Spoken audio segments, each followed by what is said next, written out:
We just stepped on their face with a hobnail boot and broke their nose. We just crushed their face.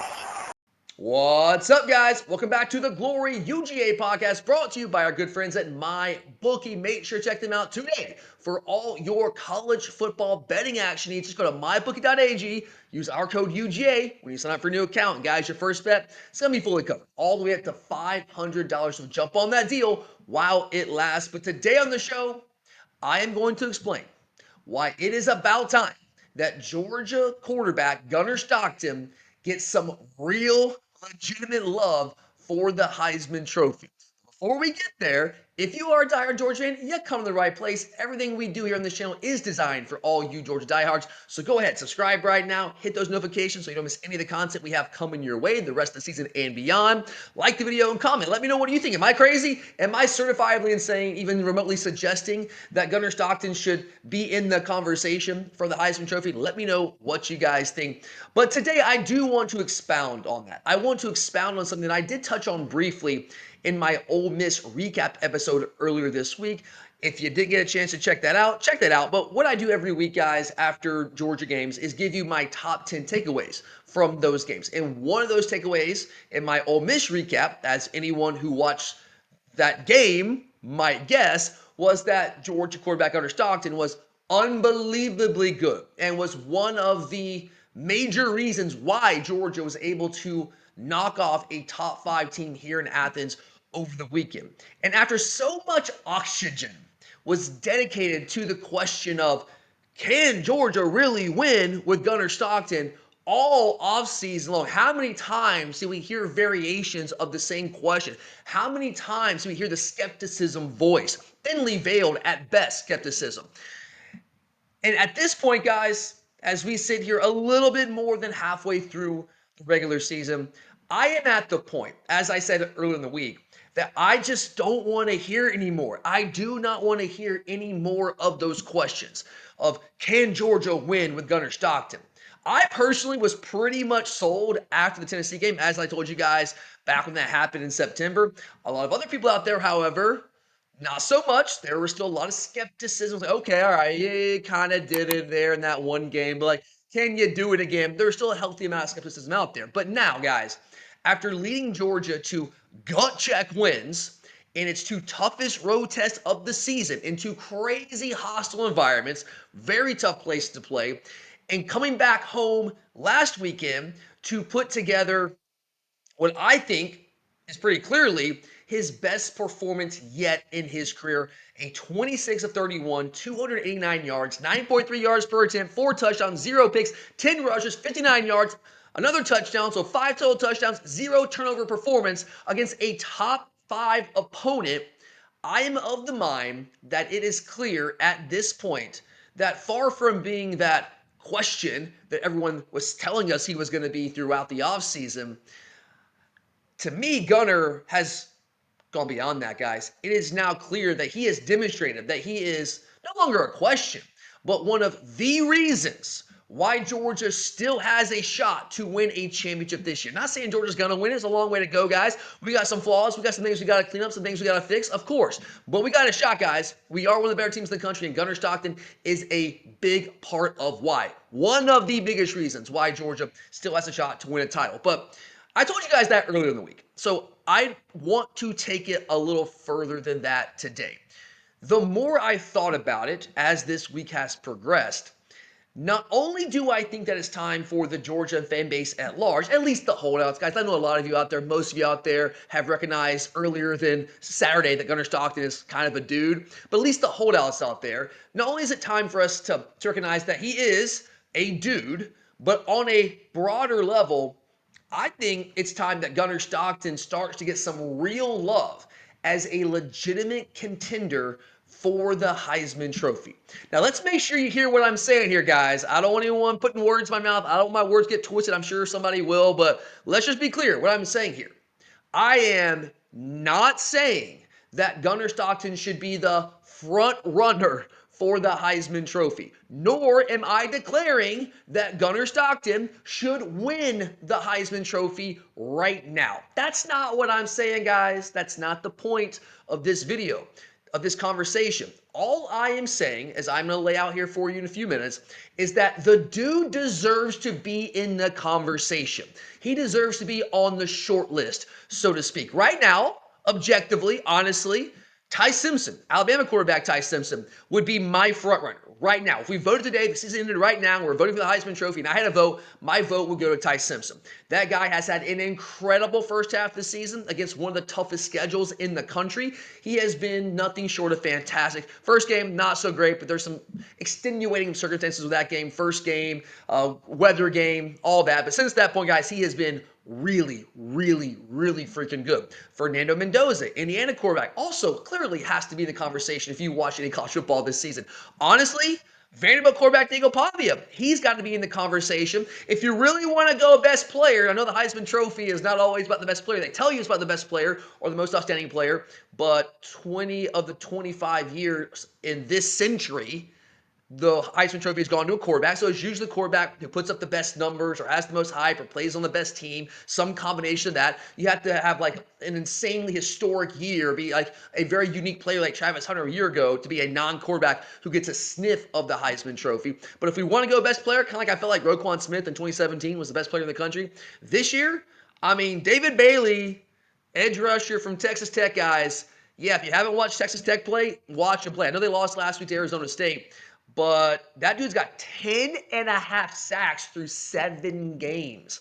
That dude, honestly, if we're going like who's out there producing the highest level, he deserves to probably be in the conversation. But I also think that Gunnar Stockton should be right there in the thick of that same Heisman Trophy conversation.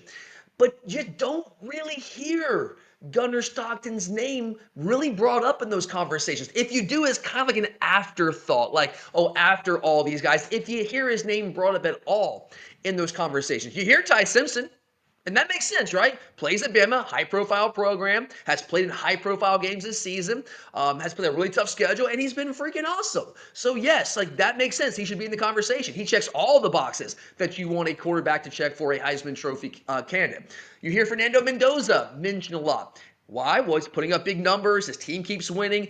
Indiana is a story, and I think that matters. Is right. Name recognition matters, and people love a good story, right? Indiana, Kirk Cignetti, with what he's done with that program, basically raising them from the ashes, and now being a top 5, top 3 team, maybe the best, maybe should be like number 1 in the country, right there with Ohio State, undefeated, right? So yeah, that makes sense. He kind of checks those boxes. Diego Pavia, you hear Diego Pavia's name mentioned for the same reasons. He's putting up numbers, the team is winning, and it's an incredible story, kind of like Indiana, maybe even more so than Indiana, right?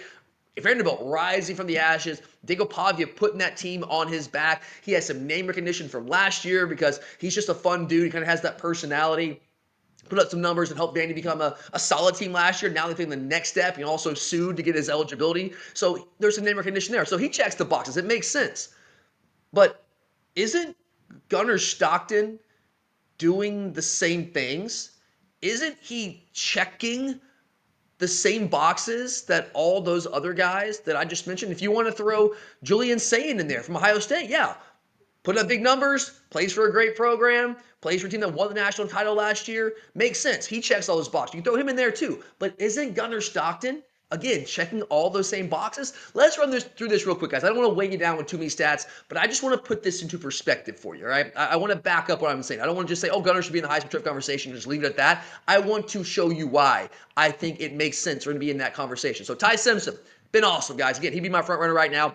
So far this year, Ty Simpson has put up 1,997 total yards, 70% completion percentage, 20 touchdowns to 1 pick, the number 12 QBR in the country, and his team right now is winning. That matters too in the Heisman Trophy conversation. We know that. He is 6-1. Fernando Mendoza, Indiana, 1,906 total yards, 73% completion percentage, 23 total touchdowns to 2 interceptions. Number 5 QBR in the country. Team is 7-0, undefeated right now. Diego Pavia, Vandy quarterback, 2007 total yards, 70% completion percentage, 19 total TDs, 4 picks. Did turn the ball over a couple times because Alabama is kind of maybe the reason why they lost that game, but still he's been awesome. Number 7 QBR, team is 6-1, just beat LSU, which is like Vandy, as we know, never does.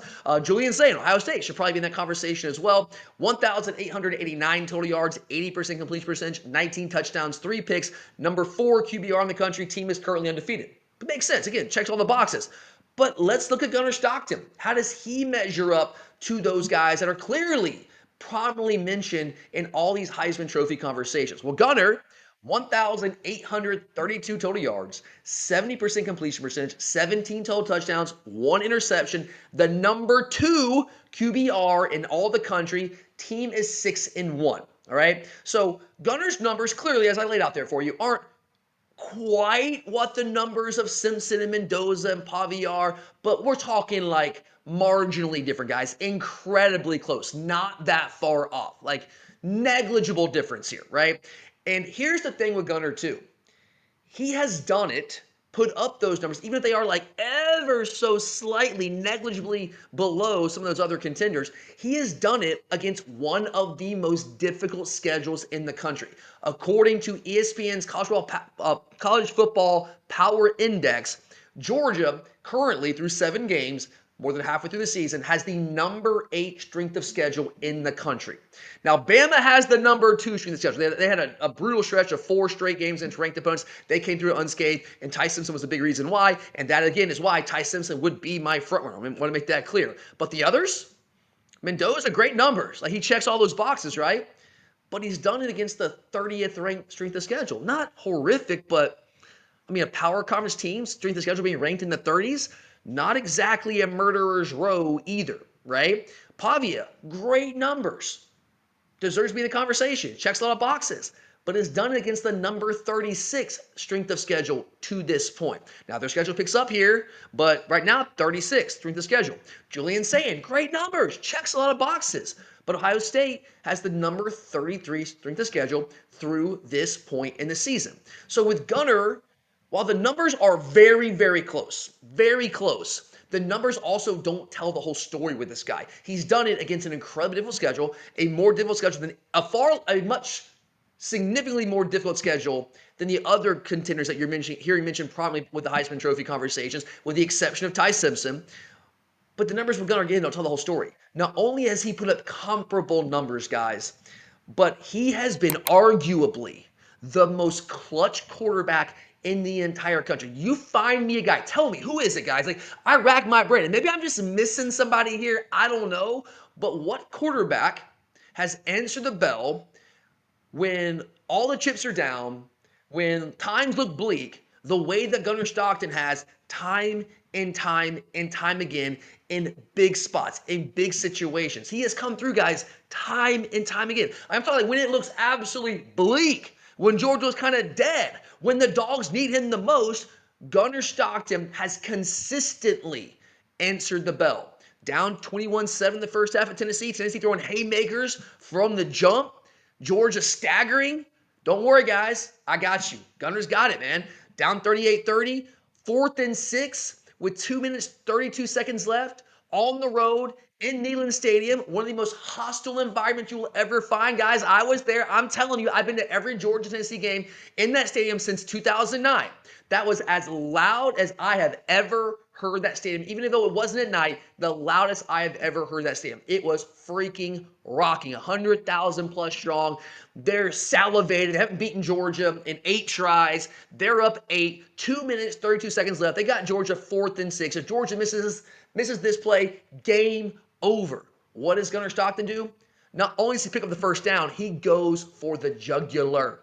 28-yard dime, absolute dime for a touchdown. Then promptly converts the 2-point play with another pass. Dogs end up winning the game in overtime. Does Georgia win that without Gunnar Stockton making that play? No, they do not. Absolutely do not. Then, a couple weeks ago, down 10-0 at Auburn. Again, crazy hostile environment. If you're there, you know what I'm talking about. It's as tough of an environment as you can find in college football. Down 10-0 at Auburn with 1:26 left. We all know the touchdown, not the touchdown, fumble thing. Like, you know how that went. Like, regardless of that, Georgia gets the ball back at its own 1-yard line with 1:26 left, down 10-0. And they've just been staggering all game, have done nothing all game long. And it's like, we're about to get blown out here. But again, Gunnar, don't worry, guys. Let me generate a field goal drive.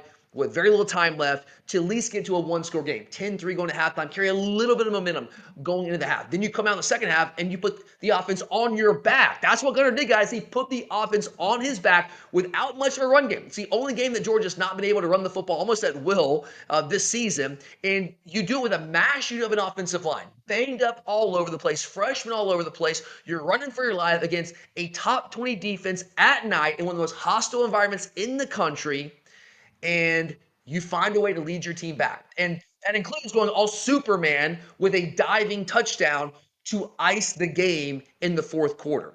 Then you fast forward to last week against Ole Miss, down 9 in the fourth quarter against the most explosive offense in the country. And offense, your defense has not stopped all game long. At that point, has not stopped one single time. 5 touchdowns on 5 consecutive drives. What does Gunnar Stockton do? Guys, in the stands there, I'm freaking out. Your boy's freaking out, man. I'm not quite panicking. I'm close to it, man. I'm doing the math. Like, how can we still get in the college football playoff? Like, what do we have to do? Like, can we do this? Because I'm not quite saying it's gonna be a loss. It's kind of trending that way.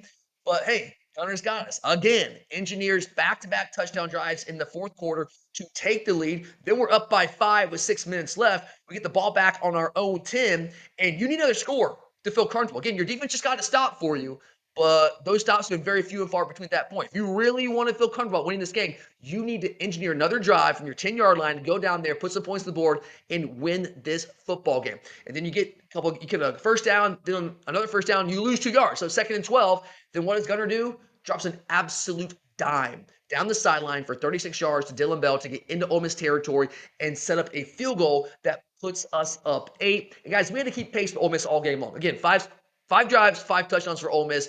If we don't keep pace, if Gunnar doesn't come up with the best performance of his career at that point, probably lose that game. And he did that. I know Ole Miss's defense isn't good. I told you guys all last week their defense wasn't good, and Georgia will be able to run the football on them.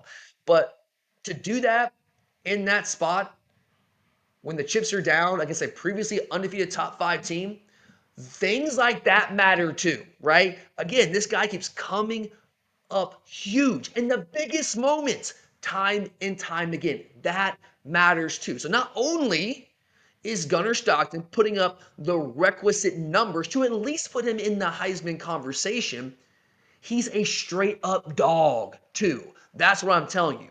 Coming up big time and time again when his team needs the most against one of the most difficult schedules in the entire country. So again, Ty Simpson would be my favorite right now. He's the guy that would get my vote if I was voting right now. Mendoza and Pavia and even Sayin are all, of course, yes, very much of being deserving of being in the conversation. Just because I'm saying Gunnar should be in the conversation doesn't mean that those guys shouldn't be. They absolutely have had incredible years and deserve to be mentioned in the Heisman conversation as well. All I'm saying, though, guys, is open your eyes. Open your eyes to the reality of what Gunnar Stockton has done all year long and put some respect on that man's name. He is every bit as deserving of being in the Heisman picture as all those other guys. And while no, I don't think he should be the favorite right now. No, he would not get my vote to win the Heisman Trophy right now. But guys, we're just a little bit more than halfway through the season. The season ain't over. Now, Gunnar might fall off too. He could fall off. He could. That could happen, right? But Georgia also could go a different way. This could go a different way, guys. Georgia has a couple more high-profile games looming on its schedule. Got Texas at home. I know Texas hasn't looked great. Still a high-profile game, especially how those 2 games went last year. Potentially an undefeated Georgia Tech team away from home. We don't know what the record will be, guys. If you look at Tech's schedule, it freaking sucks. It's garbage. If they lose a game, like, they should be ashamed. Now, they should have lost to Duke. They should have lost to Wake Forest. They didn't. So they could easily be undefeated or a one-loss team, a top 10 team in a rivalry game at the end of the season on a Friday night in Mercedes-Benz Stadium. So if Gunnar, with those opportunities potentially still ahead of him, if he continues to improve, because he does need to continue to improve certain things, layering the football, being a little more consistent, staying in the pocket, those kind of things. But if he continues to improve, which he has all year long, and trend in the direction that he is currently trending, puts up a couple more big performances, some massive performances on big stages when all eyes are watching, and if a couple of the other contenders falter a little bit on themselves down the stretch, watch out. So I'm going to say, watch out. Watch out. It's not inconceivable, while he wouldn't be the favorite right now, and he wouldn't get my vote right now, it's not inconceivable with how this season could go that Gunnar could maybe possibly win this thing. We'll see, guys. We'll see. Again, there's a lot has to happen for that to be the case, but let's put this man's name in the conversation. He deserves it. And look, guys, Heisman Trophy, it is what it is. Does it really matter? No. What matters is George winning games. But I'm also big on guys who deserve things getting what they deserve. And Gunnar deserves to be in the conversation based on the production with the numbers he's put up, against the schedule he's put up, and the way he's done it in the most clutch moments when his team needs him the most. So there you go, guys. That's my take on why I think Gunnar Stockton should at least be in the conversation for the Heisman Trophy at this point in the college football season. But you might think I'm crazy, and that's okay. I probably am. But let me know what you guys think. Hit me up in the comments. Should Gunnar be in that conversation? I don't know. You tell me. But thank you guys so much for being here. I appreciate you at least hearing me out here. If you are a diehard George fan, go ahead. Do me a solid. Do yourself a solid. Subscribe right now so you don't miss any of our content. Like the video, comment, all that stuff, guys. It's a huge help. Thank you so much for being here. I really do greatly appreciate your support. But for now, I am out of here. I'm Tyler, and as always, go Dogs. Man, is there going to be some property destroyed tonight. 26-21. Dogs on top.